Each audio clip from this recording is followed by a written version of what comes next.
عليه ونعوذ بالله من شرور أنفسنا ومن سيئات أعمالنا من يهده الله فلا مضل له ومن يضلله فلا هادي له ونشهد أن لا إله إلا الله وحده لا شريك له ونشهد أن سيدنا ونبينا ومولانا محمدا صلى الله عليه وسلم عبده ورسوله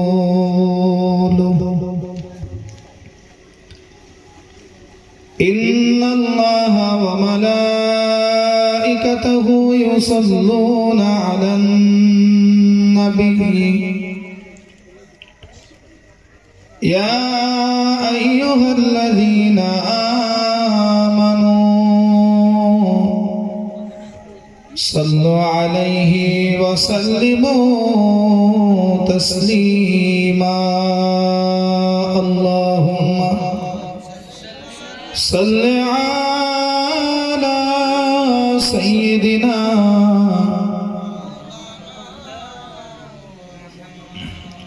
और मोहब्बत वाला आले सैयदना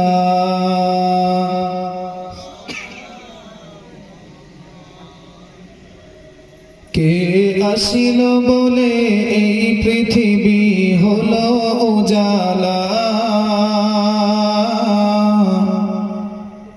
কে গাইলো এসে সামেরি গান শূন্য কাফেলা কে আসিল বলে এই পৃথিবী হলো উজালা কে গাইলো এসে সামেরি গান শূন্য কাফেলা ও হাসিমে মক্কি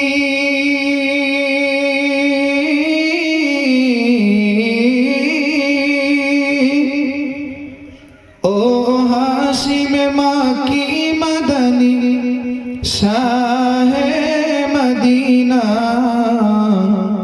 ও নূরে নবী নূরে নবী নূরে মদিনা ও নূরে নবী নূরে নবী নূরে মদিনা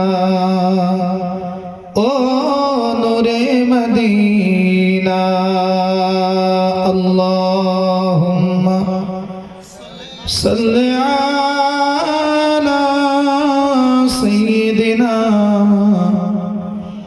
মাওলানা মুহাম্মদ ওয়া আলা আলি সাইয়্যিদিনা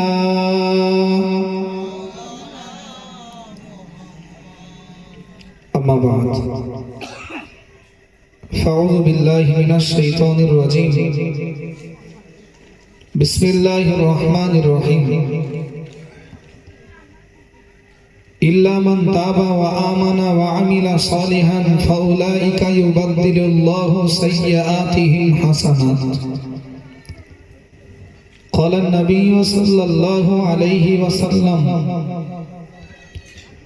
كل بني آدم خطاء وخير الخطائين التوابون أو كما قال عليه الصلاة والسلام সম্মানীয় আজকের পাক মাহফিলের নির্বাচিত নির্ধারিত সভাপতি সাহেব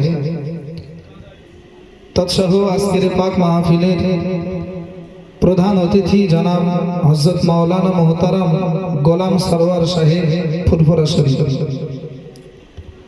তৎসহ আমার আগেই বক্তব্য রাখছিলেন আমার স্নেহ ভাজন জনাব হাফেজ মুহতারাম আব্দুল্লাহ আল মামুন সাহেব আমার সম্মুখে বসে রয়েছেন দিন দরদি নবী প্রেমিক আল্লাহওয়ালা বাপু ভাইরা মাইকের আড়াল থেকে মাইকের আওয়াজে কান লাগিয়েছেন আমার ধার্মিকা মা ও বোনেরা, সকলকে আন্তরিক শুভেচ্ছা ও মোবারকবাদ জানিয়ে খুব অল্প সময় ফুরফুরা শরীফের হুজুর আসা পর্যন্ত বিক্ষিপ্তভাবে দু চার কথা বলবার নিয়ত করেছি। তো কথা বলার আগেই সর্বপ্রথমে শুকরিয়া আদায় করছি সেই আল্লাহর, যে আল্লাহ পাক পবিত্র রমজান মাসের প্রথম রজনীতে এমনই এক জান্নাতি বাগানে বসে কিছু বলার এবং শোনার তৌফিক দিয়েছেন। তারই কৃতজ্ঞতা স্বরূপ সকলে একবার উচ্চ কণ্ঠে বলি আলহামদুলিল্লাহ। এই কথার মধ্যে আমি একটা কথা বলেছি, সেটা হলো জান্নাতি বাগান। এই সামান্য নেট ঝুলানো চট বিছানো জায়গাটাকে আমি জান্নাতি জায়গা বলেছি। বাবু এ কথা আমি বলি নাই, আমরা সবাই জানি একজন মানুষ ইবাদতের মাধ্যমে দুইটা জায়গা পাবে। এক, হয়তো সে জান্নাতে যাবে, যেটা আল্লাহ নেককার বান্দাদের জন্য সৃষ্টি করেছেন, নতুবা বদ আমলের কারণে সে জাহান্নামে যাবে, যেটা আল্লাহ পাপীদের জন্য ধার্য করেছেন। তা আমরা সবাই জানি মরণের পরে বিচার হলে কেউ জান্নাতে যাবে, কেউ জাহান্নামে যাবে, তথা আল্লাহর সৃষ্টি করা ওদিকে এক প্রকার জান্নাত রয়েছে, অপরদিকে আল্লাহর নবী সাল্লাল্লাহু আলাইহি ওয়াসাল্লাম তিনি তানার জবানে বলেছেন, মিন বাইতি ও মিনবারি রাউযাতুম মির রিয়াজিল জান্নাহ। সুবহানাল্লাহ।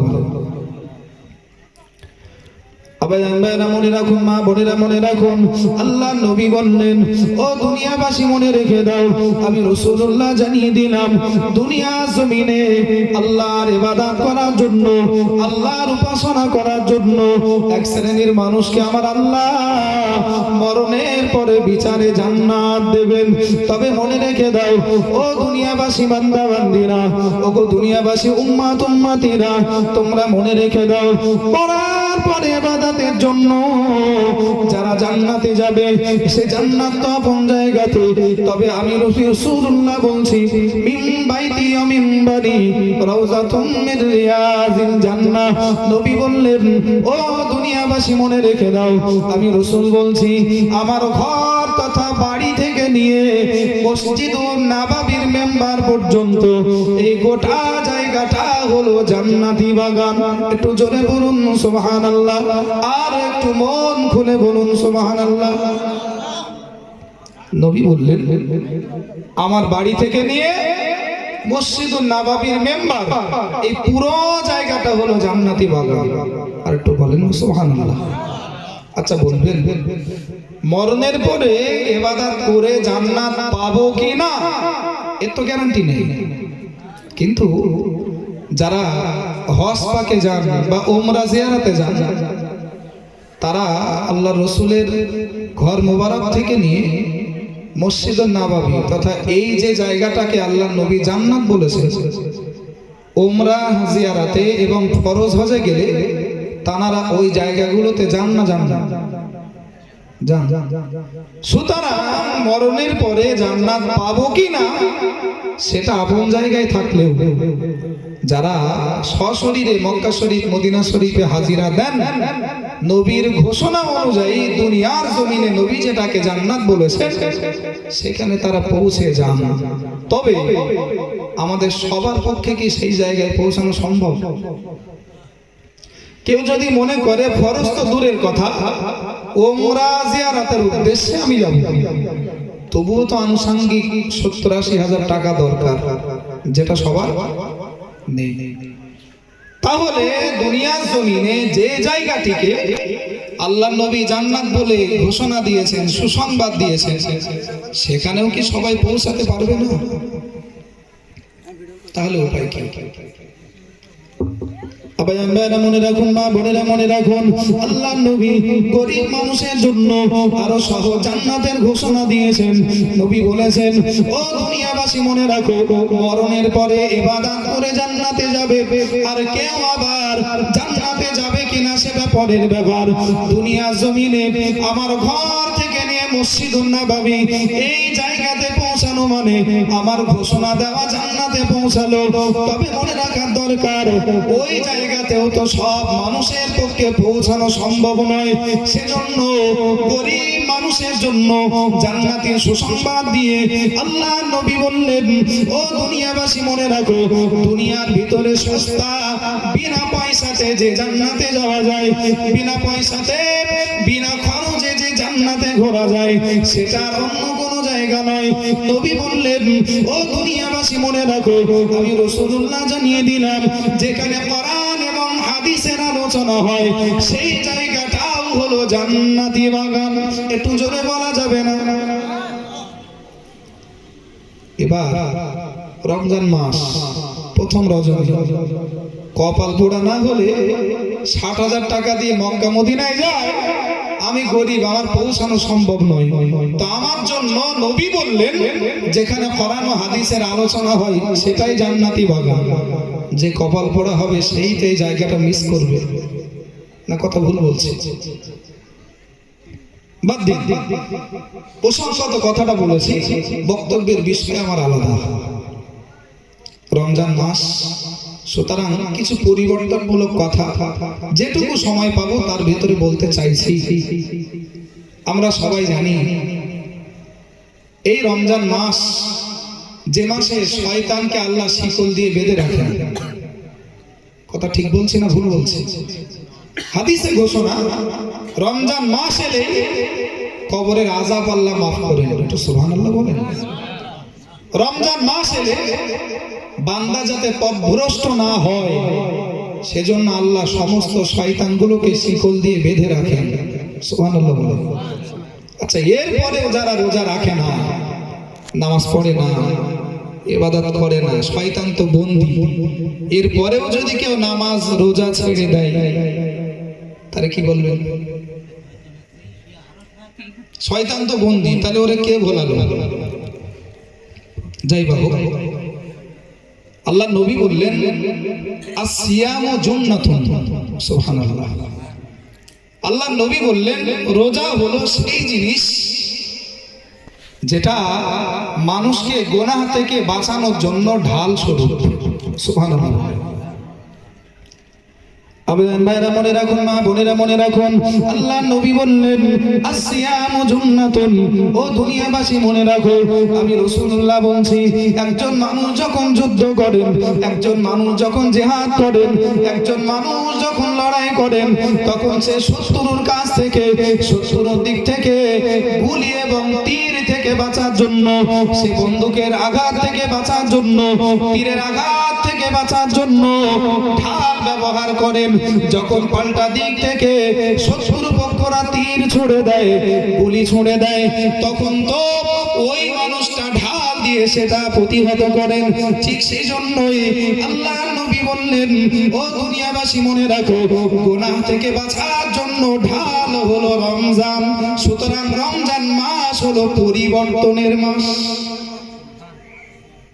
সুবহানাল্লাহ ওয়া বিহামদিহি। এবার আল্লাহ পাক কোরআন শরীফের মধ্যে বললেন, ইল্লা মান তাবা ওয়া আমানা ওয়া আমিলা সলিহান। আমি পরিবর্তন কেন হব? আমার প্রশ্ন, আপনারা প্রশ্ন না করলেও পরিবর্তন হতে তো আমি বলছি, পরিবর্তন হলে লাভটা কি? কেন পরিবর্তন হব এটা আগে শুনুন। মনে রাখুন, ওগো আমার মায়েরা বোনেরা মনে রাখুন, আল্লাহ নবী হাদিস শরীফের মধ্যে বললেন, কুল্লু বানি আদামা খাত্তাউন। ও দুনিয়াবাসী মনে রাখো, সমস্ত আদম সন্তান হলো গুনাহগার। দুনিয়ায় যত মানুষ আছে সব মানুষ তো গুনাহগার, কিন্তু না না না, এই সব মানুষ গুনাহগার হলেও তার ভিতরে নবী আমার বললেন, ওয়া খায়রুল খাত্তাইনা তাওয়াবুন। নবী বললেন, ওই সব গুনাহগার মানুষদের মধ্য থেকে তার ভিতরে সব চাইতে শ্রেষ্ঠ এবং সব চাইতে দামি মানুষ হলো যারা গুনাহ করার পর গুনাহের উপরে দাঁড়িয়ে থাকে না, গুনাহ করার পর গুনাহের উপরে অটুট থাকে না, গুনাহ করার পর গুনাহ থেকে ফিরে আসেন, আল্লাহর দিকে প্রত্যাবর্তন করেন, আল্লাহর দিকে ফিরে আসেন।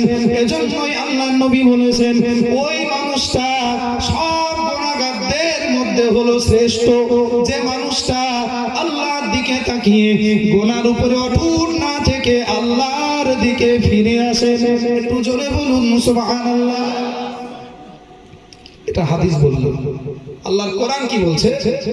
একদিকে কোরআনের এক আয়াতে আল্লাহ বলছেন, ফামান তাবা মিন বাদি যুলমিহি ওয়া আসলাহা ফাইন্নাল্লাহা ইয়াতুবু আলাইহি। মহান আল্লাহ বললেন, ও বান্দারে, কোন মানুষ যখন গুনাহ করার পর পাক হয়ে গেছে, করে ফেলেছে, গুনাহ করার পর আল্লাহর দিকে ফিরে আসেন, তওবা করে নেন, আল্লাহর নবী আল্লাহ পাক কোরআন শরীফের মধ্যে বললেন, ওই মানুষের জীবনের সব গুনাহগুলিকে মাফ করে দেওয়া হয়। সুবহানাল্লাহ। তবে এই ফিরে আসাটা, এই তওবাটা ছেলে মানুষই তওবা বা খেলা করা তওবা হলে হবে না। আমাদের ধারণা, আমরা ভাবি তওবা মানে আমরা মুখে পড়বো তওবা আস্তাগফিরুল্লাহ রাব্বি, যেটা হয়তো আজকে জলসাতেও দোয়ার আগে পড়ানো হবে নাকি। এই তওবার কথা বলা হয়নি। আল্লাহ যেটা বোঝাতে চেয়েছে, অ্যাকচুয়াল আমরা জানি তওবা মানে মুখে মুখে তওবা পড়া, কিন্তু তওবার বাংলা অর্থ কি জানেন? তওবা কথাটার বাংলা অর্থই হলো ফিরে আসা, প্রত্যাবর্তন করা। আমি এখানে ছিলাম, আমার মনে হয়েছে এটা ভুল, এটা ভুল, তা আমি ওখান থেকে ফিরে এলাম এবং আমার জ্ঞান থাকাকালীন ওই জায়গাতে আমি আর যাব না, এর নাম তওবা। আল্লাহ কোরআনে বললেন, যদি কেউ তওবা করে অর্থাৎ ফিরে আসে, আমি আল্লাহ বলছি, ওয়া আসলাহা ফাইন্নাল্লাহা ইয়াতুবু আলাইহি, তওবা করে নেয়, ফিরে আসে, আমি আল্লাহ তার জীবনের সব গুনাহগুলিকে মাফ করে দেব। সুবহানাল্লাহ। আব্বাজানরা মনে রাখুন, মা বোনেরা মনে রাখুন, মহান আল্লাহ পবিত্র কোরআন শরীফের মধ্যে আরো বললেন, ও দুনিয়াবাসী মনে রাখো, শুধু তোমাদের গুনাহ মাফ করব তাই নয়, আমি রব্বুল আলামিন জানিয়ে দিলাম, কোন বান্দা কোন বান্দি গুনাহ করার পরে যদি আল্লাহর ইবাদত করেন, নেক আমল করতে শুরু করেন, পাপের কাজগুলো ছেড়ে দিয়ে, পাপের কর্মগুলো ছেড়ে দিয়ে যদি নেক আমল করতে শুরু করে দেন, মহান আল্লাহ বললেন, ইল্লা মান তাবা ওয়া আমানা ওয়া আমিলা সালিহান। মহান আল্লাহ বলেছেন, ইল্লা মান তাবা, যে ব্যক্তি তওবা করলো, ওয়া আমানা, মহান আল্লাহর উপর ঈমান আনলো, ওয়া আমিলা সালিহান, এবং ওই বান্দাটা তওবা করে ফিরে এসে আল্লাহর প্রতি ঈমান এনে যদি আল্লাহর নেক আমলগুলো করেন, ওয়া আমিলা সালিহান, যদি নেক আমল করেন, তাহলে লাভ কি হবে, ফায়দা কি হবে, এটা আমি শাহিন বলি নাই। মহান আল্লাহ কোরআন শরীফের মধ্যে বললেন, ফাউলাইকা ইউবাদদিলুল্লাহু সাইয়্যাতিহিম হাসানাত। মহান আল্লাহ বললেন, কোন বান্দা কোন বান্দি যদি গুনাহ করার পরে তওবা করে আল্লাহর উপর ঈমান এনে যদি নেক আমল করেন, নেক কর্ম করেন, মহান আল্লাহ ওই বান্দাটার গুনাহগুলোকে মাফ করে দেওয়ার পাশাপাশি তার জীবনে যত পরিমাণ গুনাহ ছিল সমস্ত গুনাহগুলোকে নেকিতে পরিণত করে দেন। একটু জোরে বলুন সুবহানাল্লাহ, আর একটু চিৎকার দিয়ে বলুন সুবহানাল্লাহ।